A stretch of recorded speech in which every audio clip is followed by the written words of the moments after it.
we talked yesterday, and I followed up last night, watched a good bit of videos last night. We're going to take a stance. We've taken a couple of stances. We got an official stance on global warming, climate change. We don't have a clue. That's kind of our official stance. Now we add the caveat of, yes, the weather changes. Yes, the climate changes. So I guess we're believers in climate change. We just have high degrees of suspicion as to how much we're sure of in man's relation to that.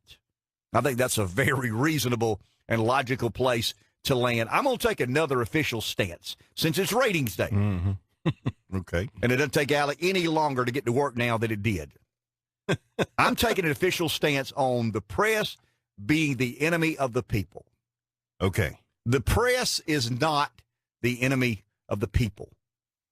The press is simply the most one-sided, monolithic, liberal, cheering section, Democrat voting, one-sided, dishonest group of people in the American political orbit today. I'd probably rather be enemy of the people than I had all those things. But that's who they are. I mean, they're dishonest, they're misleading, they're liberal, they're propagandist, they're not really journalists anymore. And I'm going to prove that. This morning when I got in here, I thought about it last night. I went on 4 publications, I'll leave unnamed. The 4 of the most prominent publications in political media today. I'll give you 2 of them, New York Times, Washington Post. I mean, that's 2 places who have enormous infrastructure of which to report on things going on politically. The other 2 I'm going to leave unnamed because they're places I go who I have found to be very relevant in the world of political reporting. They're less traditional, but they're equally influential in this orbit. Now, they're not influential with the people riding down the road today. They're influential in our orbit because we pay closer attention to politics. And in these 4 media publications, I took 2 headlines from each. And if you'll indulge me, I'm going to read verbatim the 8 headlines that I found in 4 of the most influential political reporting media agencies in America today. You ready? Mm-hmm. Verbatim. Follow. Strong economy is part of ongoing Obama recovery. Trump rallies becoming rituals, normalizing authoritarian language and violence. If Trump thinks Don Jr. and Jared Kushner were going to get arrested, he may resign. Wow. That's in one of the 2 major, well, anyway. Wow. Enemy of the people is a Stalinist term. Trump's presidency is now officially worse than Watergate. The president is completely unhinged. Only one other president has acted this desperate. Trump's rally rhetoric is going to get somebody killed. There are 8 headlines, verbatim, did not change a single word in those 8 headlines. Wow. Those are 2 each from 4 of, as I said, the most relevant news organizations and media gathering sites in America today. It's not the Drudge Report, which is probably the most popular aggregate site. It's not Real Clear Politics, because Real Clear Politics, once again, kind of an aggregate site. It takes a lot of different stories from a lot of different places and puts them on one website, easily accessible. These are prominent, and this is why I thought about it. One of these people, 2, 3, 4, 5, about 8 of these people were featured on Stephanopoulos' show, Chuck Todd's show, or Jake Tapper's show. So of the 3 shows, the Sunday morning shows, I'm taking Fox out of the equation, but of the 3 Sunday morning shows on CNN, NBC, and ABC, all 4 of these media sites had somebody as a guest analyst or analyst on these particular shows. So those are 8 headlines, not over a period of a week, not over a period of 2 weeks.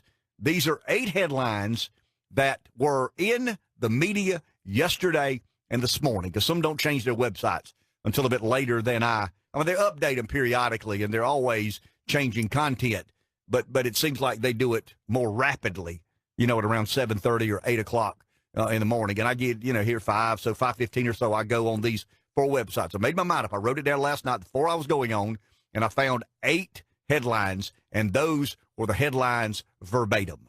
Now, I'll let you determine. They don't want to talk about the economy, so when they do, they say the strong economy is part of an ongoing Obama recovery. Riv, it's unbelievable to me. It is unbelievable to me how they still believe a large share of the country take them seriously. That's unbelievable to me. I mean, look, I have been blinded by my own ignorance. I have been very often guilty of my own ego, not aware of how superior I believe my opinion is. My wife will remind me of that on occasion. You that sure of yourself? And I got to be reminded, well, I mean, that is pretty arrogant, the way I'm thinking or the way I'm talking or the way I'm approaching this issue. I don't understand how the people like Chuck Todd and George Stephanopoulos and the writers at the Washington Post and the reporters at the New York Times, I don't understand for the life of me how they can still believe they have legitimacy. Now, I understand, you live in this insulated world. You don't interact with anybody that sees the world in a different way than you do. You bump into people at dinner parties or cocktail parties. They tell you how great that story you wrote about Trump was, and you tell them how great the reporting you did on Trump was. But, I mean, listen to this. Trump's rally rhetoric is going to get somebody killed. Wow. There are no boundaries anymore. I mean, there is no place they will not go in regards to demeaning or disparaging this president. So I'm going to stop short of saying they're the enemy of the people. I'm just going to simply say they're the most dishonest, propagandist, liberal, one-sided group of people on the planet today. And they're an embarrassment to their profession. Their profession is in the tank. And some of this I get because I was reading something over the weekend. There's about 70% fewer newspaper employees today than there was 20 years ago. Not 70% of the employees. There's 70% fewer employees. The newsrooms around America have empty cubicle after empty cubicle after empty cubicle. The only way they've been able to pay the bills is the evolving into the digital footprint, the digital model. I've told you before, if you're under the age of 30, there's a 95% chance you'll never hold a newspaper in your hand ever again. Well, I mean, you got the New York Times, the Washington Post, the Boston Globe, the Chicago Tribune, and L.A. Times, and the Atlanta Journal-Constitution, the Dallas Morning News. You got these Miami Herald. You got these huge newspapers with huge facilities and dwindling subscribers. So I understand the anger, the animosity, the resentment they have towards anybody because their life sucks right now. They were for a long time, you've heard me use this analogy, you don't argue with people who buy ink by the barrel. Well, most of them aren't buying ink by the barrel anymore. They're going down to Sam's or somewhere, Office Depot, and buying a gallon bucket of it to print the few newspapers that people are subscribing to. So I get the transition. I understand that there was a day they were the authoritative news source. If you read it in the paper, I mean, you had to get it in the paper. Did you read that in the paper? And I read the Washington Post and I read the New York Times, and it's almost like they can't hide their anger. Their world has been turned upside down. The financial model that they operated on for decade after decade after decade no longer exists. And they've got a guy now, Rev, that represents everything they're opposed to, and it's almost like twofold. We don't like him because we don't like him, plus we're able to vent a lot. And some of the vitriolic nature that listen, if Trump thinks Don Jr. and Jared Kushner were going to get arrested, he may resign. Has there been any mention of Jared Kushner or Don Jr.? I think I said something last week, and you thought about it a little bit over the weekend. You actually said something during the break yesterday I think you said, hey, I thought about what you said last week about Don Jr. I mean, it is true that if a father believes his son has some sort of legal peril, I mean, it's a game changer. Yeah. I mean, it's a big game changer. I said all bets are off in that Without case. question. No doubt about it. But I mean, just listen to the nature and the sentiment of those 8 one day. I may start doing this every day. I may just randomly go to these 4 news sites and print verbatim, not my words. I'm not screwing around or goofing around with the words. These are their words exactly as printed on their digital footprint. We read them at 6. I'm going to read them again later in the day because our audience, changes. I mean, people get out their car and go to work, and people get in their car and go to work at different times of the day. But strong economy is part of ongoing Obama recovery. Wow. I mean, how do you get there? The intent there, Rev, is we got to diffuse this growth in the economy. Mm-hmm. We got midterms coming up. It's the economy stupid. I think it was one of our guys. I'm being a media person. I think it was one of our guys who said that. We got to do something. We got to do something to diffuse that potential energy behind Trump in the economy. I mean, it's just outlandish. I mean, it's ridiculously dishonest. Listen, I've never professed to be a journalist. I've always told you, all you get from me is my opinion, probably more than you care to hear. That's all you'll ever get. There is no journalism here. There is no journalistic integrity and make sure we get the story exactly right.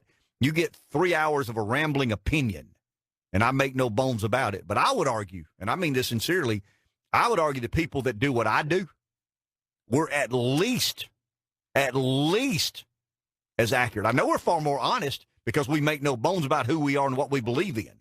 So I know we're far more honest than the journalists in the mainstream. I think we're equally as accurate. I mean, I really believe that if you listen to talk shows around the country, and I know it's easy to pick at Hannity or Limbaugh or Beck or me for that matter on a much smaller scale, but it's just hard to fathom how these people still believe the American people trust them. I mean, they're fighting a battle and they're losing a battle, and it's obvious. They took the bait. They took the bait sometimes a couple of years ago, the first time Trump uttered the word fake news, and they can't help themselves.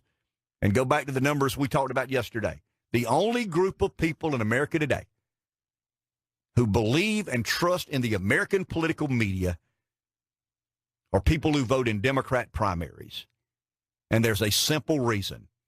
It's not sophistication. It's not a better understanding. It's not more education. It's as simple as you are on the same team, period. 51% of Democrat voters still have a fair or large amount of trust in the American political media. Why? Because you're more enlightened, you're smarter, you're more... No, of course not.